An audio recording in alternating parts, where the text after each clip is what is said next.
Kodi sa atin, meron tayo itong M3 na 2019 model. So ito ay nagpalit ng CVT and pipe na JBT. So ngayon i-remap natin gamit yung ating MST. So bago natin i-remap, pasok muna tayo sa diagnostic. Ayan, tingnan mo natin yung kanyang mga monitoring. Tingnan mo tayo sa error. So kapag may error, wag tayo magre-remap. So tingnan natin kung may fault code. So wala namang fault code. Then sa history, check tayo sa history. Okay. So dito mayroon na siyang error sa throttle position. So ito, pag ganyan lumalabas sa kanyang value sa TPS position sensor or throttle position sensor, kailangan kasi ang takbo nito ay 16 to 17. So kailangan na rin siyang i-calibrate. Okay, so wala namang hindi naman tumitirik pero nagkakaroon ng palya. So sa ibang sensor, side stand natin, yun, hindi naman siya nakarekta. Okay, sa EPROM walang error. Sa history, meron siyang history na 46 and 19. Ayan, so 46 ay FI power supply. So pwedeng yung battery na lobat or yung charger o yung stator o yung source. 19 naman, yun naman yung sa side stand. So possible natin na loose or dinugtong lang. Okay, so pwede natin burahin yan. Ayan, may dalawang history. So i-reset natin ngayon. Pero itong motor for calibration na to. So hindi mo tayo mag-air fuel learning after na lang ma-remap yun. So sa monitoring naman tayo papasok ngayon. Off, susian, and then on. Okay, so dito sa monitoring, makikita nyo ilan lang yung nakalagay ng mga sensor. So para ma-diagnose natin na maramihan to, lumabas yung ibang sensor, start lang natin yung motor. Ayan. Okay. So yung idle nakalagay ay 1.2, na dapat ang minor nito ay 1.6. And then ang TPS voltage niya ay 0.74. So ang throttle position, di natin alam kung ilan. Sobrang taas ng throttle voltage niya, dapat 0.66 lang yan. Okay. So gagawin natin yan, off lang natin sa sian. Exit. Okay. And then pasok ulit tayo sa monitoring. Okay. On. Okay. And then pasok tayo sa monitoring. Off. On. Isa pa. Off. On. Okay. So ito, katulad nito, pag hindi lumalabas yung mga ibang parameter, ibig sabihin nasa ano yan, nasa ECU yan.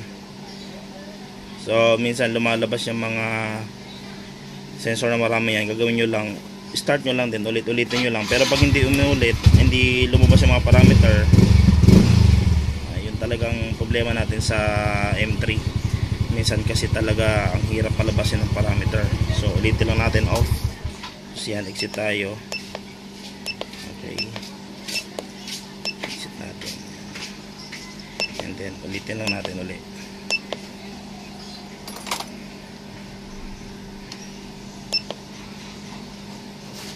And monitoring.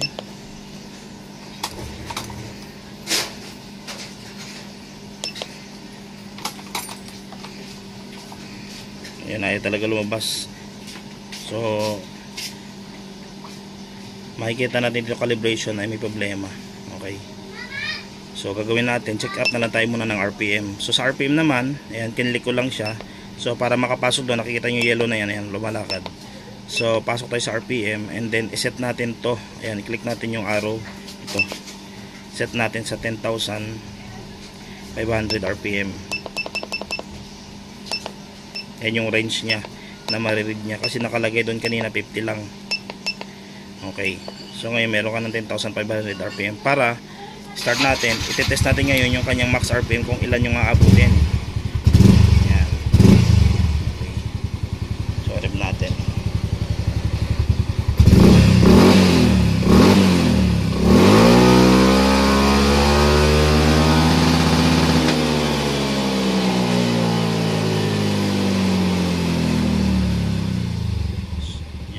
hanggang 9.5 lang siya ngayon. So may backfire pa siya. Ngayon i-remap natin siya. Okay, papasok tayo doon sa remapping niya. Ngayon guys, papasok tayo sa remap. Ayan. So pasok tayo sa Yamaha UBD. Ayan. Okay. So on lang natin, susian natin. Ayan, palagay dyan, okay. And then on. Okay. Then makakapasok na tayo sa system. Ngayon papasok tayo dito sa special function. And then auto scan tayo guys. Huwag tayong papasok dito sa manual and model. Okay. So ginagamit lang yan sa backdoor. So ngayon auto scan tayo kasi via keyline tayo. Okay. So confirm that the remap files, select, correct, press okay to continue. Yes lang natin. So yun yung mga pagpipilian natin. Ibig sabihin kapag lumabas yung monitoring na yan, ibig sabihin available yung remapping sa kanya. So dahil nagba-backfire siya, so pwede tayo maglagay dito ng fuel TPS 7 or 5. Sobrang laki kasi ng 5 guys. So try natin maglagay dito ng ito 7. Yan, subukan natin dito. Plus 500 RPM. So kung 9.5 kanina, 10,000 RPM ang magiging RPM nya. Okay, so try natin yung 7 kung magmamatch dito. Ito guys, hindi siya AFR tuning pero ano lang siya, mga pre-tune na nakalagay dito. Pero ito guys, dumaan naman sa dyno ito. So testing natin. Ayan. Okay lang natin. So ngayon lalagay mo natin yung date. Okay, so ang date nito 20, lagyan natin dito 2025.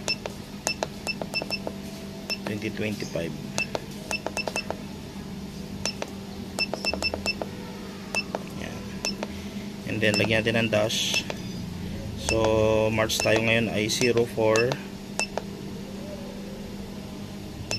Ayan. March, ano ngayon? March 20. 30 na ba tayo ngayon? 30? 29? 29. 29. So ilagyan din 29. Ayan. Kasi pag mali kayo sa date, hindi kayo makakapasok yan guys. Ayan. So okay na.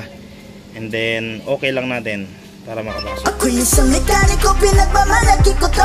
Umiikot sa Pinas upang ipabahagi to. Di ko kinakahiya, di ko pinagmamaliit. Dahil dito ay marangal, huwag ka nang umanga. Nagtuturo ng malalim, intention ay daimtim. Hindi lang to para sa akin, para sa lahat ng mekaniko na rin.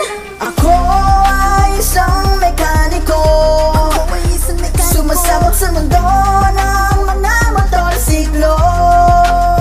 Nagtuturo ng malalim, basta FI at advanced na learning. Nagtuturo ng malalim, basta FI at advanced na learning. Marahil ay nagtataka ka kung ba't ito'y pinapapatuloy ko pa. Kahit na madehado, na ipamalas lang sa tao. Dahil naniniwala ako, magagawa ko to. Walang mapapala kundi mo susubukan. Kaya't ngayon Okay guys, so yun, na-finish. Nabilis lang naman matapos ang ano niya, pag program niya. So okay lang natin. And then off on natin yung susian. Yan, off, on. Okay. So ngayon, pasok ulit tayo dun sa diagnostic natin. Okay. Diagnosis. And then pasok tayo sa Yamaha automatic search. Yan. Okay. And then pasok tayo sa monitoring. Okay, so off on natin.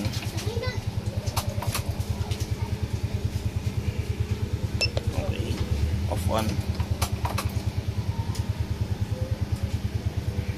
Ayun, so start tayo. Siya. Ngayon, testing tayo ng kanyang RPM limit. Pero ito guys, kailangan talaga ito i-calibrate manual. So pwedeng linisin ang throttle body or i-calibrate natin mga TVS dapat. So ngayon ang ginawa natin, remap lang muna. So okay lang natin yan. Ayan. So piliin natin yung RPM. And then select tayo sa set natin sa 10,500. Ayan.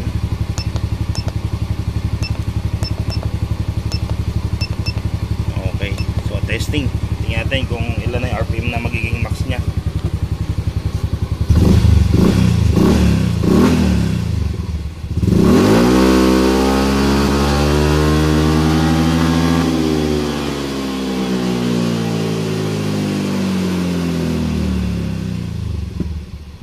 So may hagok sa bandang dulo. Ibig sabihin yung 7 natin ludod. So bababa tayo ngayon sa 5. Okay. Kasi pagkagan ng dulo, ibig sabihin may problema sa fuel or sobrang lakas. Or pwede nating i-reset mo natin yung ECM. So sa MST wala pa siyang function na pang reset ng ECM, pero meron siyang learning. So gagawin natin, off muna yung susian. Okay. So pasok tayo sa diagnostic. And then ayan. Okay. Off on.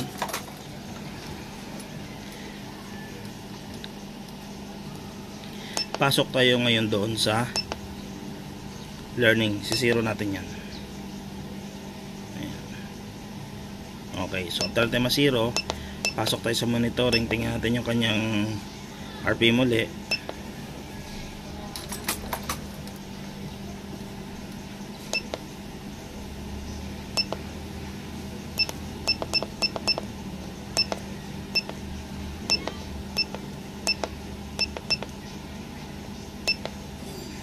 Okay, so testing ulit natin.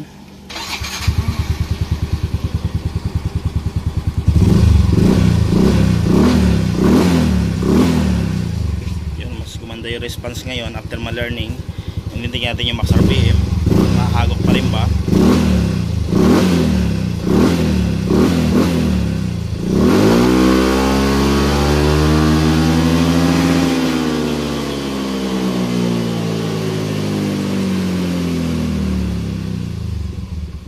Guys, so nawala na yung hagok and then gumanda na yung response ng throttle.